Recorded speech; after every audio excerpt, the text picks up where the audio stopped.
Welcome to At Home Radio, a podcast about feeling at ease where we are.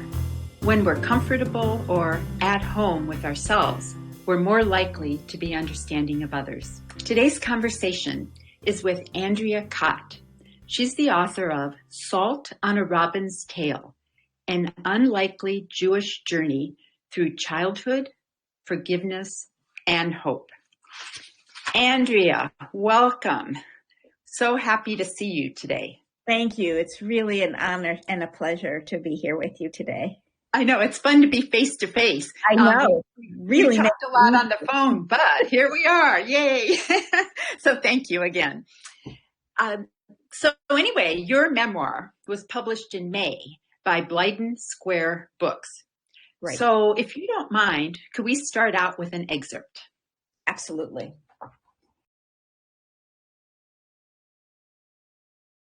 On the ice, as in my snow fort, I was a million miles away from the tumult and sadness at home. Gliding to the music, I concentrated on my blades rounding the corners of the rink. Around and around I'd go, singing to the music. Occasionally I'd venture into the elite circle of orange cones to practice twirling. Pretending to be Peggy Fleming, I'd whip my leg around and fold my arms across my chest to build momentum for a spin that never materialized. Saturdays couldn't come soon enough. I'd get up early, eat a bowl of cereal, pack a lunch, and walk to school at 9:15 to catch the bus. Mom would leave money on the dining room table for admission, skate rental, and hot chocolate. Because she slept late on weekends, I wouldn't have to see her until I got home at 5:30. One Saturday morning, she was up first. As I came out of my bedroom, I saw her in the dining room. She was facing the window, standing next to the open liquor cabinet. In her hand, she held a bottle of something clear and slowly raised it to her mouth, tilting her head all the way back. Silently, I swiveled and tiptoed back to my room. I waited to hear the cabinet click shut. I feared that Mom had sensed my presence and would come barging into my room, but she went back to bed. I grabbed my skating money and ran to catch the bus. When I read that, I just stopped. And I just found it to be so chilling and so evocative of that time period for this little girl, and to see her mom, your mom doing that, and just what that must have felt for you. What was that like? If you could just describe it, just a little. Yes, sure. Well, like most of my very young life, it was terrifying and disappointing because I'd never seen my mother drink in the morning, although I knew from a very young age that she had a drinking problem. And that was the first time I actually saw it in action. And I was frightened because, as any adult child of an alcoholic knows, people who drink can be erratic.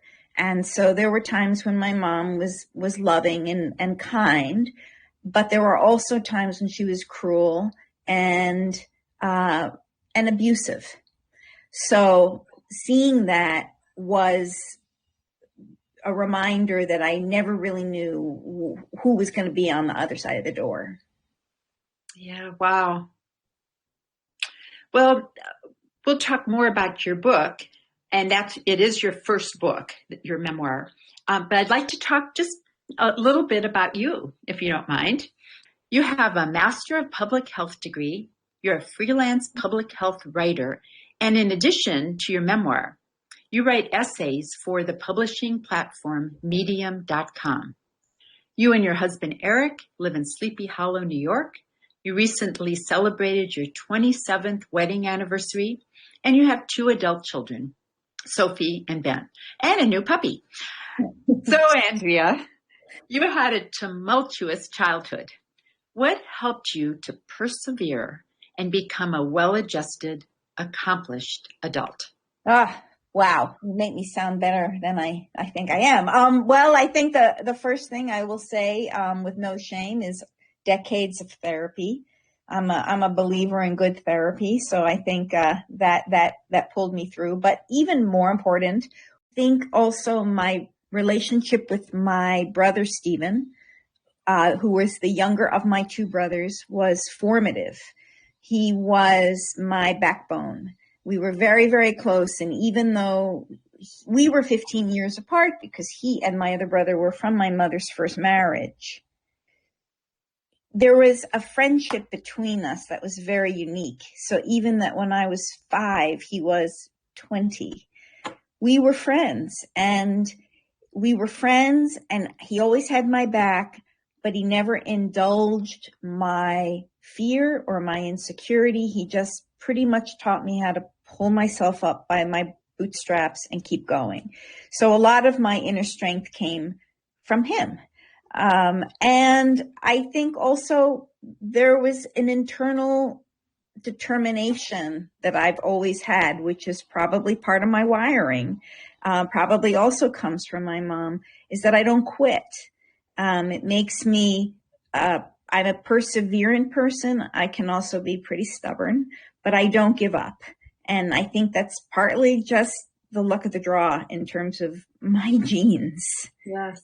And incredibly, you studied hard, you had friends, you got straight A's, you later on in high school, you found out you had a natural skill for competitive speaking, which is incredible. You think of what you have done in your life, and despite having a home life that you had to navigate a lot of landmines, as you say in your book.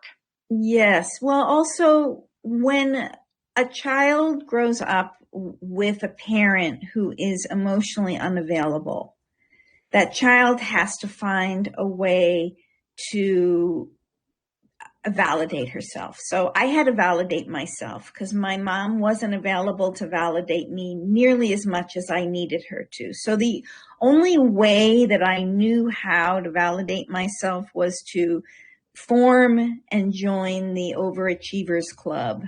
So that's what I did. I felt worthwhile when I was achieving. It could sound romantic, except there's sort of a downside to that too.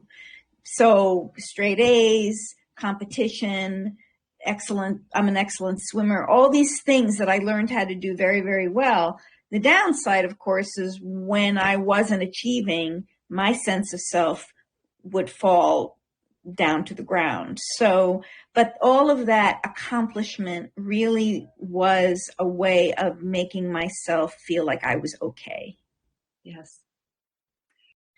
I have to also say that my mother, even though we had a very fractious relationship and she was very depressed and drank, also had a pretty solid core in spite of all of her trouble. And I know I got a lot from her.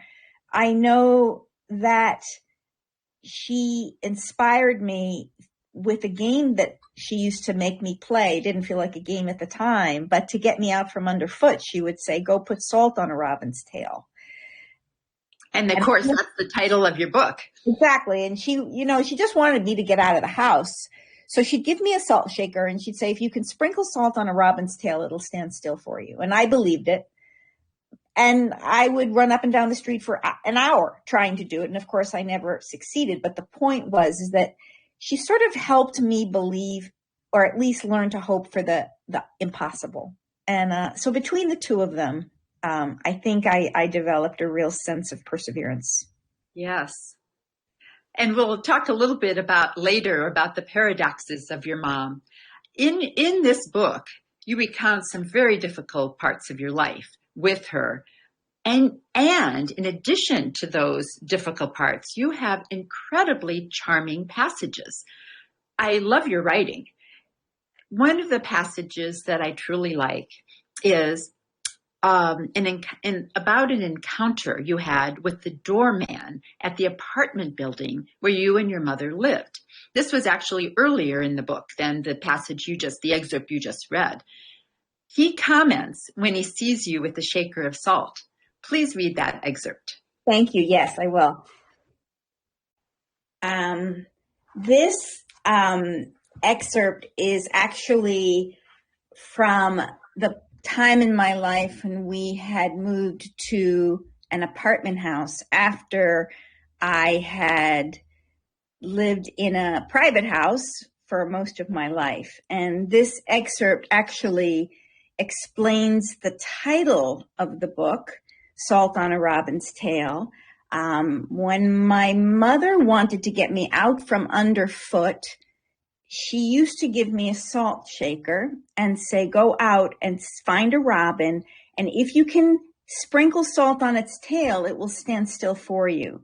Now, this, of course, kept me busy for a very long time. On a cloudy day when there was no one to play with, I would be running up and down the stairs trying to catch a robin. But it was also a sign of my mother's hopefulness. And it is sort of one of the paradoxes of who she was, a very distraught and broken woman who never gave up hope. So in this excerpt, I'm actually standing outside of my apartment building, and the doorman, Victor, says, "What you got there?" Victor, the doorman, asked. "Salt. If you shake salt on a robin's tail, it will stand still for you." "Nonsense." "It's not nonsense. My mom said it's true." "Oh, did she? Have you ever gotten close enough to a robin to make it stand still?" "Not yet, but I will. My mom said I just have to keep trying." Don't hold your breath, kiddo. I really like that. He's not being nasty. He's just being a practical doorman. Absolutely. But that is very charming of your mom, though, too, to give you that kind of activity. I know she wanted you to skedaddle sometimes out of the apartment, but still, to give you that kind of activity to keep you occupied. Yes.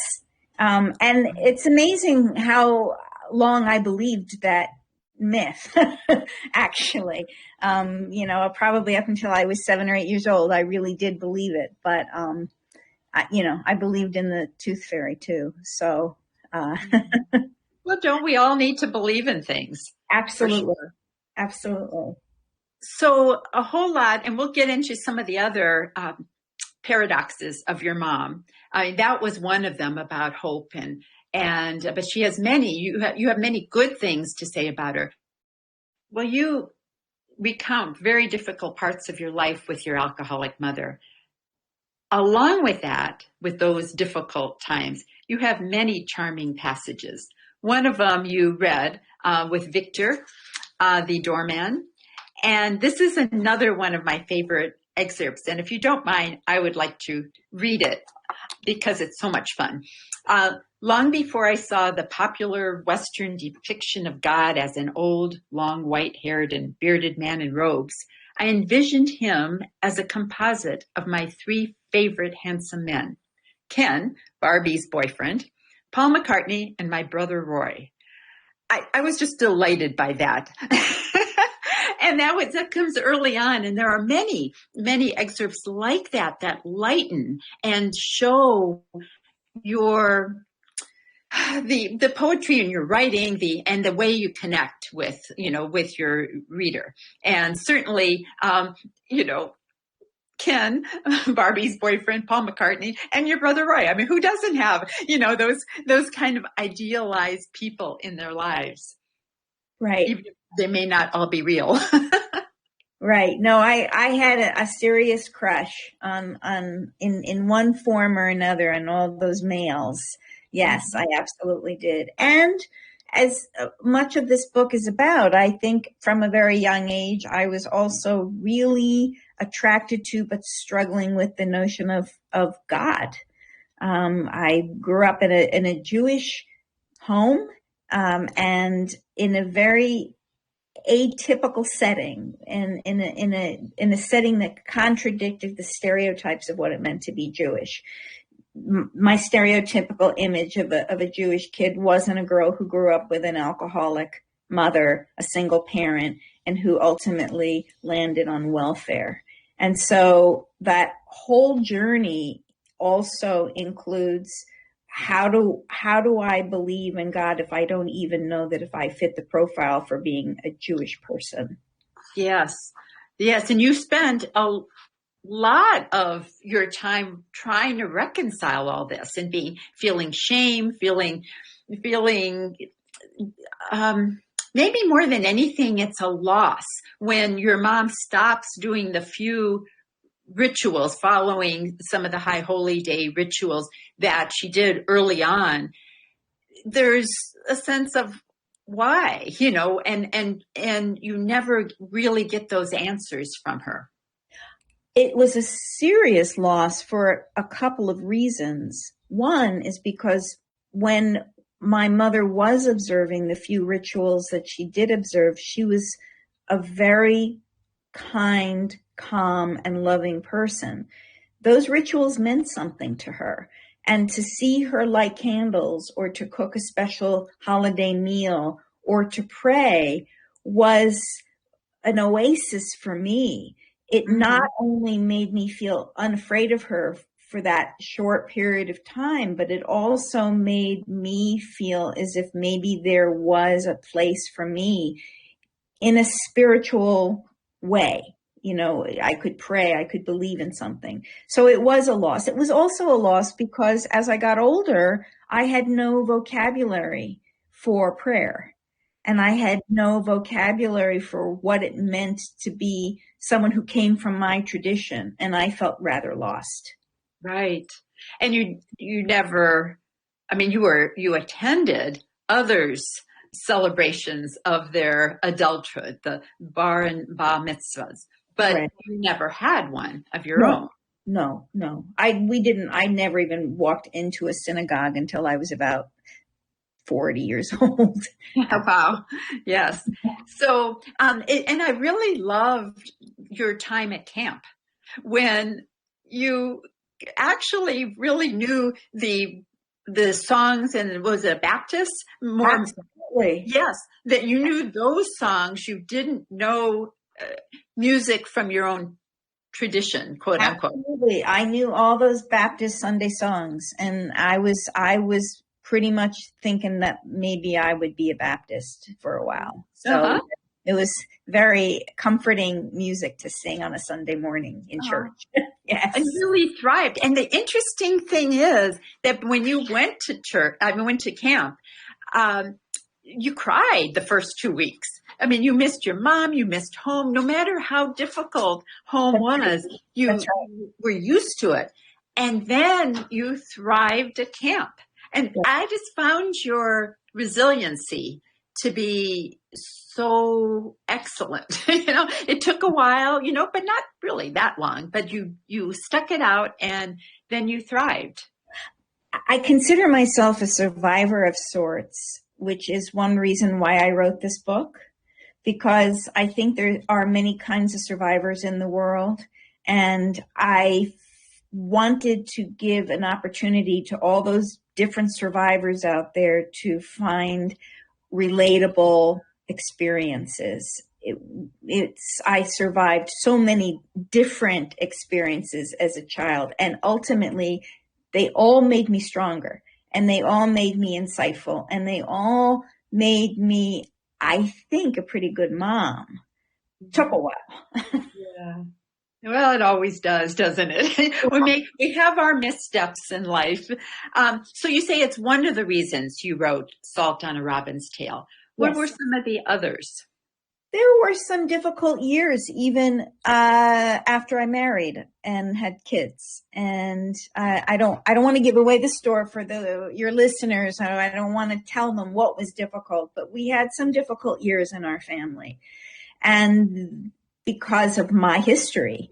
And there were years when I wasn't the mother I wished I had been. And never was I the kind of mother that my mother was. I was never abusive. I was never violent. I didn't drink. But I was unavailable and I was angry. And it got to the point when I realized that I had inadvertently probably hurt my kids. And I decided that I wanted to write this book. I say flippantly to keep them off the couch, but really to let them know where I was coming from during those years, that it was never about them. And I wanted to give them an understanding of who I was and who I am. Yes, good reasons. So, do you have any other excerpts or stories from your memoir that you'd like to share? I do, actually, because while so much of the book is about my very difficult relationship with my mother and my mother's very troubled life, I did mention earlier when we began talking about the paradox of who she was, and she could be incredibly generous and loving. So I had a couple of spots picked out where I wanted to describe that. And I do want to say, Andrea, how much I appreciated that. It was she is not painted in stark black and white terms. You Right. see, you know what she. Her capacity for loving when she wasn't sedating herself, when she wasn't, and the whole thing about the alcohol is just really incredible too. That it didn't take much to turn her from one thing to another. So I'll just be quiet and please go on. No one who knew Mom or had ever met her would have suspected her dependence on alcohol. She got up every morning, dressed nicely, went to work, and came home every night to cook and care for me. She was professional, gracious, and responsible. Even though she'd put on weight over the years, she groomed herself well. She washed her hair every day. She couldn't afford the beauty parlor anymore. She wore makeup, and when she was sober, there were no outward signs that she and liquor had a toxic relationship. Her face wasn't permanently flushed. Her eyes didn't have the yellow cast that suggests liver damage. Mom wasn't a stereotypical alcoholic. Not drinking didn't give her the shakes.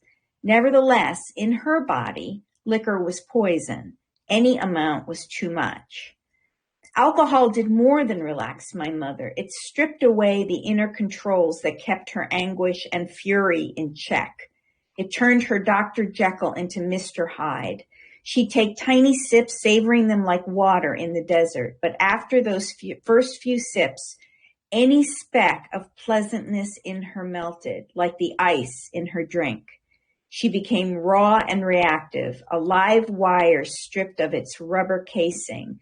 She grew surly and mean, and it took little more than a wayward glance to incite her.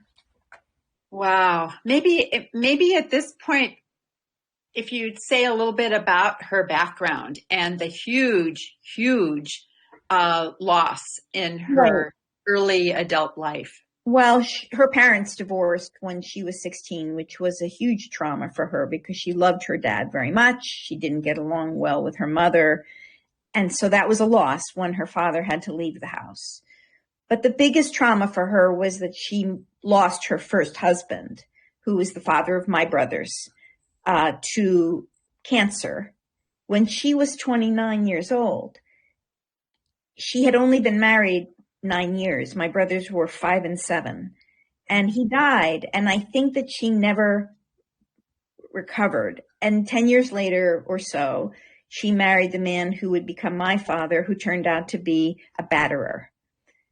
And that, I think, completely disabled her emotionally for the rest of her life. Mm-hmm. Yes, you talk about her not even being able to make the simplest of decisions. She didn't have that confidence. That's right. At some point, she once told me that she was so terrified of my father that there was a point when she didn't know whether to turn the gas jet left or right on the stove to bring up the flame so she could make a pot of tea. Wow. She was tremulous. Yeah. And I'm afraid she was like that the whole time I knew her. She was always very frightened and nervous. And yet she would pull herself together at times. That's right. And, just go out there, learn stenography or typing or whatever, so she could get a job.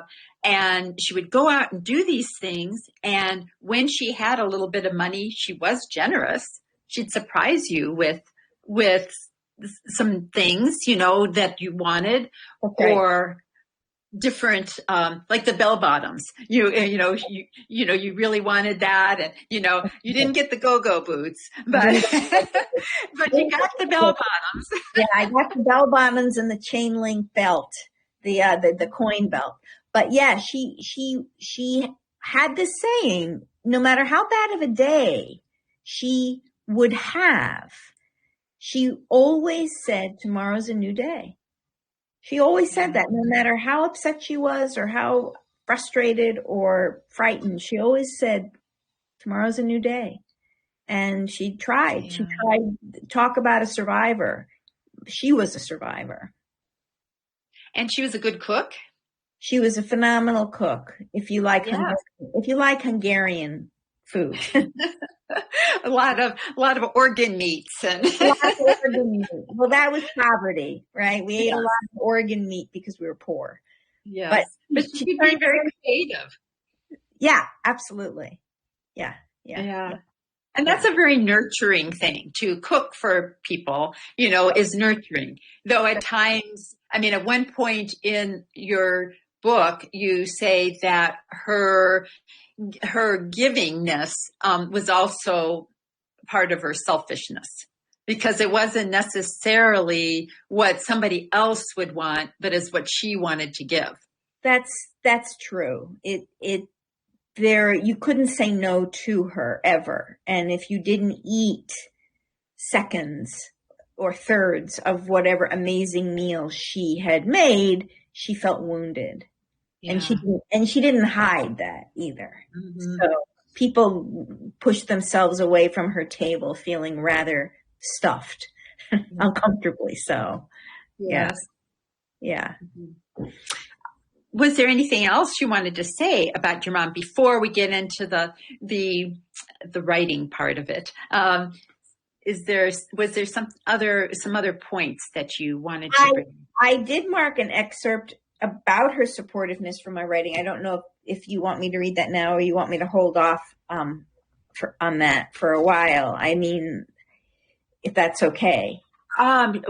Go right ahead. I think what's really what I'd like to just get at is, how so much of this formed your way into the world.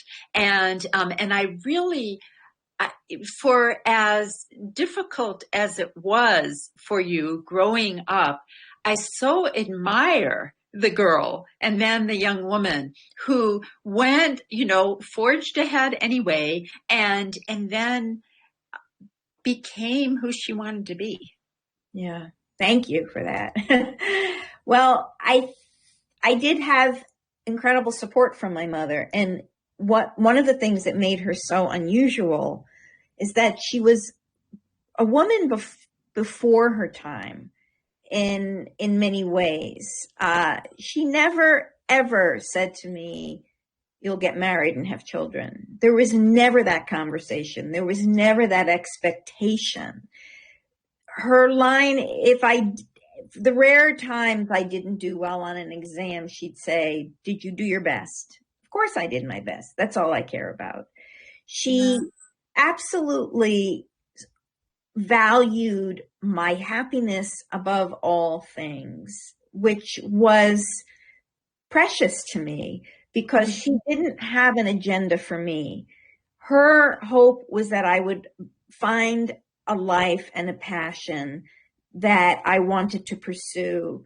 And she was going to go to bat for me no matter what. And she did. So even though we had this often violently painful relationship, there was this other side where she was my guardian and my hero too. Yeah. How about that? And she also, it's worth noting that she had that kind of relationship with her sons as well. A lot of arguing, a lot of Right. distancing from her because they couldn't deal with her. So Right. she had those really hard relationships, and yet she also could be somebody who could be clear-eyed and Right. see what you can do, or what anyone could do to Right. be the person they want to be. Absolutely. And she was a champion. She was my champion. And my friends felt jealous of me because they had parents who were putting all kinds of restrictions on them and expecting them to go to law school, or expecting them to go to medical school, or expecting them to go to Ivy League colleges. And my mother never put those expectations on me and never put restrictions on me. She wasn't the kind of mother who said, you can't go out, you can't. She trusted me 100%. And there was no reason not to trust me, but she treated me as an adult for better and for worse for my whole life. Wow.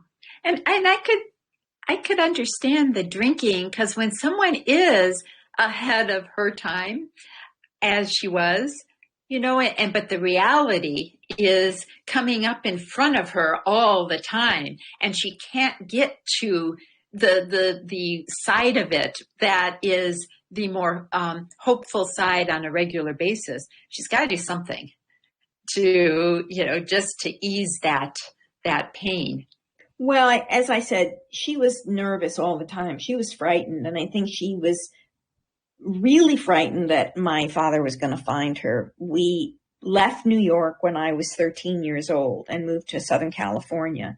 She wasn't divorced yet, and she was terrified of him. And every time a strange car pulled up outside, she would have me crawl over to the Venetian blinds and look between the slats to see who it was. And if the phone rang and it was a voice she didn't recognize, she'd slam the receiver down. She was frightened. She was really frightened. And I think she was always afraid for me. And I think that fear was physically consuming. And I think the alcohol was her medicine, for better or for worse, to try to calm down her terror. Yes.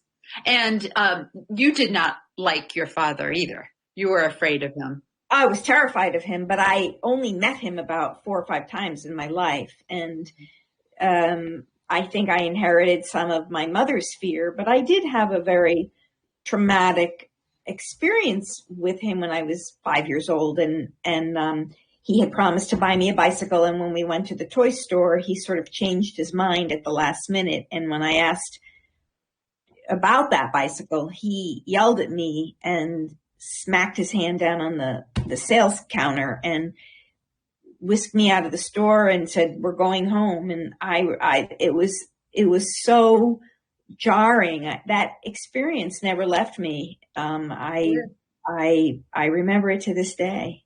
Oh, absolutely. When a child is promised something and then that promise is not fulfilled, it's huge. Yeah. It's like, you cannot, at that point, the child cannot trust what an adult says. And adults are everything in the child's, That's right. very small world. So, wow.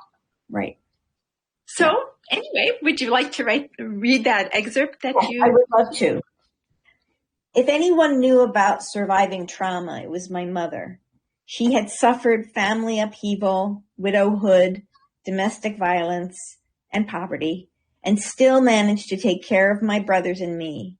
At times, she managed more. I want you to be happy was all she'd ever say when I described friends' parents prodding them toward lucrative careers or marriage and motherhood. Mom never prodded. What she did do, when she could, was tell me how much she believed in me. Her cheerleading was quite a contrast to her abusiveness, but like all humans, Mom was complicated, something I didn't appreciate until now. All I saw back then was her misery and anger, not her efforts to love me, except for one day when, at age 16, as I sobbed in fear of failing at my one dream, becoming a writer, she rested her hands on my shoulders and said, "So you'll be a writer," as if it was a done deal and my success a given. That is so beautiful. Thank you. I just think that is so incredibly important. What a gift she gave to you. Yes. Yeah, it was a gift. Absolutely. She always wanted me to be my own person. Yes. And here you are, And all these years later, your own person. Is there anything else, Andrea, that you'd care to say about the book? It's available on Amazon. I need to say that. That is true. It is available on Amazon. It's also available on the Blyden Square Books website. So Blyden Square is Blydyn Square Books. They have a website. People can buy it directly from the publisher as well. Okay, great. I really recommend it. I'm not quite all the way through it, but I really think it's a very, very great memoir. And I so appreciate you being on today. Thank you so much. I really appreciate it. It's been such a pleasure and an honor to be on your show. It's wonderful to talk to you, and I'm sure we'll be in touch.